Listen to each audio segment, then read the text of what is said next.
Hey guys, it's Greg Alexander with Alexander to Greg Fishing. And today I wanted to talk to you about the different types of rivers, because all rivers are not created equal. A river is not a river is not a river. First we have tidal rivers, then we have free-flowing rivers. But specifically with tidal rivers, in the area that I live, there are 4 local rivers, not counting some little teeny tiny rivers, but 4 local rivers that we fish tournaments on. And all 4 rivers are completely different. They fish different. Different baits work there better than on other rivers. While all baits can work on all rivers at one time or another, certain baits tend to outperform other baits on each river. We have, first of all, we have a Cypress River. We have a river that is full of cypress trees down both sides, up in the swamps and everywhere else in the world. It has a lot of swamp around it, not a lot of development. Cypress rivers are different than the other types of rivers around here for the biggest reason is that the forage in a cypress river tends to be predominantly crawfish. So if crawfish is your predominant forage, what's the bait that you're gonna do the best on generally? Something that looks like a crawfish. Now, will they eat other things? Absolutely. You got yellow perch, white perch, bluegill, whatnot swimming around in there. But that little easy little 3.5 or 3-inch crawfish, bite size, one swallow down the hatch it goes, a bass has a hard time resisting that. And when the river's full of it, that's what you should key on. Many tournaments we fish there, I get more crawfish in my live well there than all the other rivers combined. Then we have rivers that are considered highly developed. Commercialized rivers have a lot of bulkheads, a lot of docks, not a lot of backwater areas, a lot of barge traffic, a lot of boat traffic. And those rivers fish differently than cypress rivers, obviously. Then you're going to be, if you don't have cypress trees, then that's not going to be something that you fish. Then it becomes like a dock skipping tournament or throwing a Senko around bulkheads or things like that. Then we have rivers that I call mud rivers, which are basically mud flat rivers. They've got some docks and bulkheads and things like that. Mud flats that have spatter dock, or people call them lily pads, running down both sides. And those rivers, again, are going to fish differently than a commercial river, because then you're not into, like all dock fishing or all bulkhead fishing. Then you're into fishing lily pad edges, drop-offs, blowdowns, and things that have water on them. That becomes the predominant way to fish these rivers. And some of these mud rivers, while they have crawfish in them, don't have nearly as many crawfish in them as the cypress rivers. Very rarely do I see a lot of crawfish. In some places we fish, I almost never get any crawfish bit up in the live well. They live there, but that's not obviously what they're not obviously feeding on that.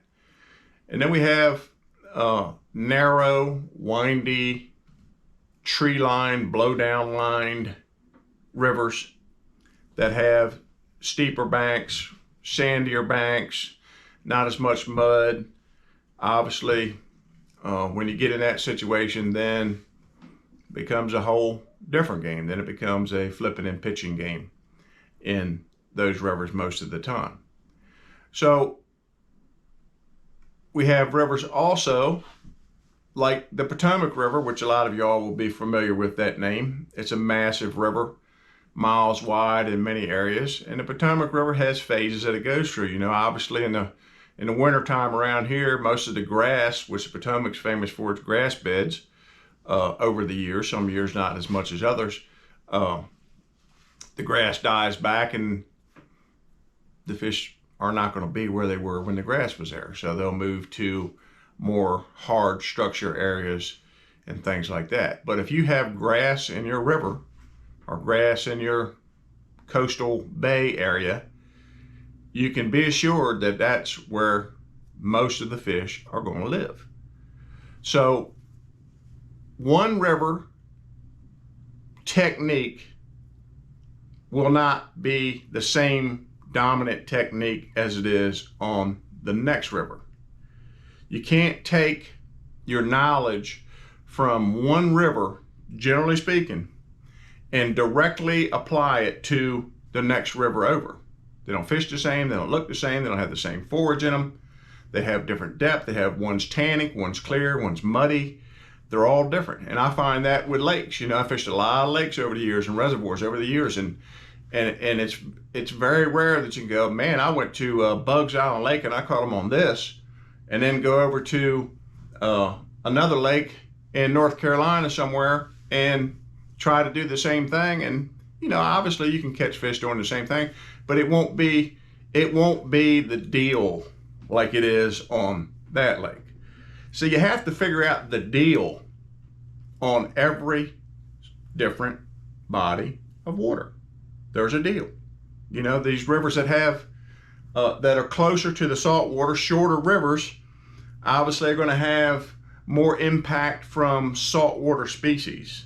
White looking fish, bluefish in some cases. We get a lot of blue crabs swimming up some of these shorter rivers that are closer to the salt water, which means obviously you're going to try to imitate a blue crab. Where in rivers that never have any blue crabs swimming up in them, that's not going to be your best deal. So my advice to you on fishing rivers or lakes is don't try to make what you were successful doing on one river translate to the other river. Now, don't get me wrong, a little chartreuse and white spinnerbait's going to work everywhere. A little brown jig's going to work everywhere. A little crankbait's going to work everywhere. But there'll be key things, key areas that are different, key baits and colors and sizes and actions that will dominate on river A, where river B, you can catch some fish on it, but you probably lose if you do the same thing that you did on river A. So you have to understand the intrinsic nature of each individual river. Is there a magic key to understanding rivers?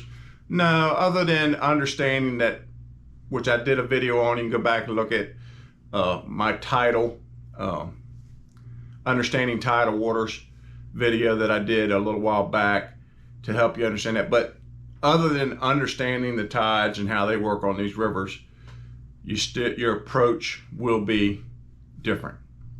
Some rivers have no creeks or very few creeks. Some rivers have tons of creeks, large creeks you can run wide open in. And other rivers have creeks that you can get into on high tide, but not on low tide. Some rivers have, like I say, no creeks. So it's obviously going to fish different. We have one little river around us that we fish. We don't fish many tournaments on it. It averages like 2-3 foot deep, and the tide only changes about 4 inches in that river. But it can be a really, really good river.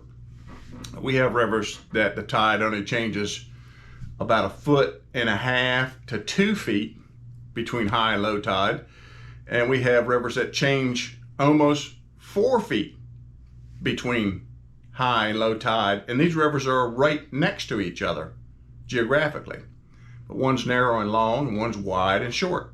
So it's more influenced by the tide. So obviously, places where the fish would not be intimidated to live, where the tide doesn't go out as far, on that river, the next river, they got to move, like we've talked about with my TIDAL video. So each river has its own characteristics. Each river has its own best baits, depending on the time of year. Each river has its best approach. And I would encourage you to go out, spend some time on the water, learn these bodies of water, understand that one doesn't determine the other, and you'll become a much better fisherman. So I hope these tips help you understand the differences between rivers, tidal rivers, and how to approach them. Again, if you like my videos, please hit the like button, ring the little alert bell, and subscribe to my videos. I would appreciate it. It'll help you, it'll help me, and have a blessed day. Thank you.